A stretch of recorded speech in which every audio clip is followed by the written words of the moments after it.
Okay, let's just jump right into this explainer because we have a truly terrifying story to unpack today. We are looking at the anatomy of a virtual arrest, where a retired couple's own living room was literally turned into a digital prison. This wasn't some basic phishing link you accidentally click on. No, this was a highly sophisticated, chillingly coordinated cyber fraud that recently played out in Kerala. It's a story of psychological manipulation so intense, it essentially turned a standard smartphone into a pair of handcuffs. And before we get into the how, look at the damage. 2.4 crore rupees. I mean, really let that sink in for a second. That is an absolute fortune.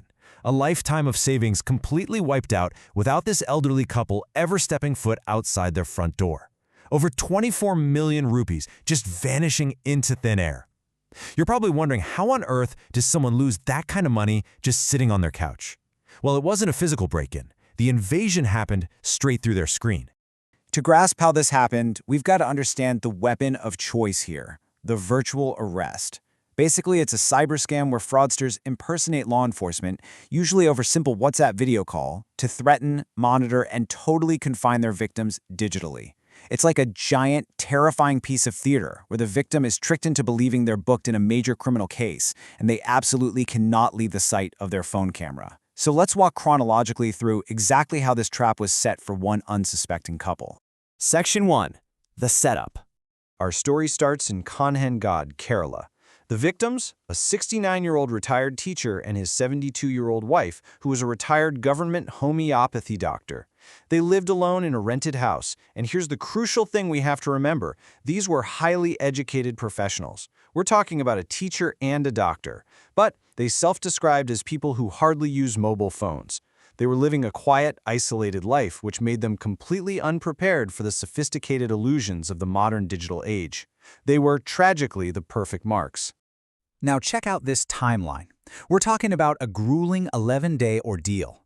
From the very first call on August 10th all the way to a daring escape on August 22nd. The scammers used this entire window to systematically break down their psychological defenses. Let's look at exactly how they built this trap. Which brings us to Section 2, Building the Trap. What's really wild here is how fast the scammers ramped up the pressure on day one. It kicks off on the morning of August 10th. The wife gets a call from an international number, and a guy speaking Hindi claims to be from TRAI, the Telecom Regulatory Authority of India. He casually drops a bomb. She's involved in a money laundering case being probed by the CBI. Then minutes later, the escalation. A WhatsApp video call rings. A guy in a full police uniform is on the screen, telling them to remain calm. A translator even joins in to translate Hindi to Malayalam to make it feel super official. And then the heavy accusations drop. They claim that during a raid on Naresh Goyal, the former Jet Airways chairman, they found the wife's ID and bank details. Just imagine the sheer panic of suddenly being tied to a massive national money laundering scandal. Naturally, the couple fought back, right? They denied having any such bank accounts. But the fraudsters were ready. To crush their doubts, they immediately projected forged government documents directly onto the video call.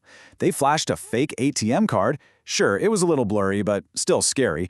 Then they pulled up a completely fabricated Aadhaar card with the couple's exact names on it. And that was it. Checkmate. The fraudsters declared they were under a virtual arrest and ordered them to keep the video call running constantly. Listen to what the retired teacher said later. Quote, "We had to seek permission from the person on screen even to attend to basic needs. My wife had to ask for approval to visit the doctor for a medical appointment." End quote. I mean, wow, that is absolutely chilling.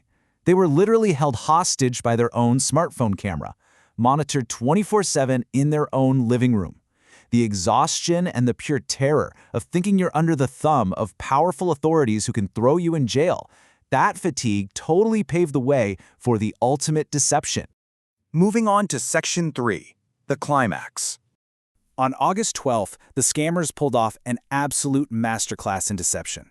They told this terrified couple that their case was going to be heard virtually by a CBI court in Mumbai.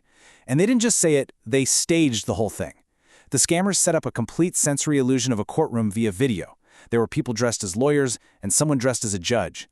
When this fake judge walked into the frame, the scammers literally ordered the elderly couple to stand up in their living room out of respect. Their names were called, legal jargon was thrown around, it was a full-blown performance. To us, staging a mock CBI trial on WhatsApp sounds insane, but for an isolated, terrified, elderly couple, it felt 100% real. Following this elaborate fake hearing, the couple was told they had to verify their bank accounts to clear their names. The instructions?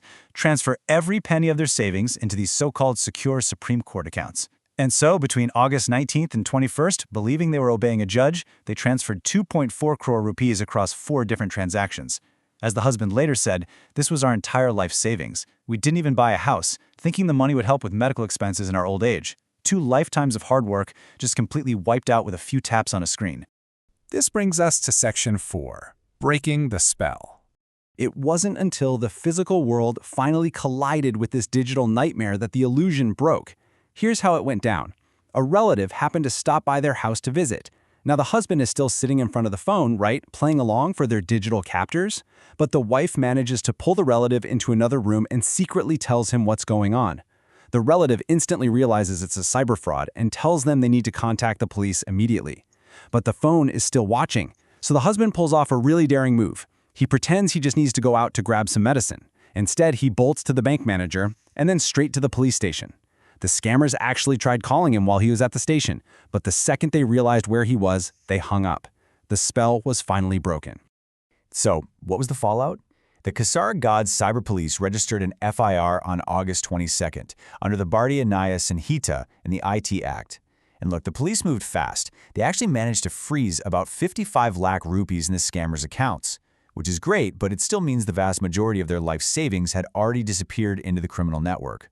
The police are still working to trace the network, but right now they're heavily focused on awareness campaigns because these virtual arrest scams, they are skyrocketing across the country and they're specifically targeting our elderly. As we wrap up this explainer, I really want you to think about this. If your phone rang right now, would you know for absolutely sure who was on the other end? This couple from Kerala, they were educated, hardworking professionals. They just didn't grasp the insane lengths to which technology can be used to fabricate a completely false reality. Fake documents, a fake judge, a fake courtroom being straight into their home. Please talk to your parents. Have a conversation with your grandparents. Keep this story in mind the next time an unknown number pops up on your screen. Stay vigilant, stay curious, and I'll catch you in the next explainer.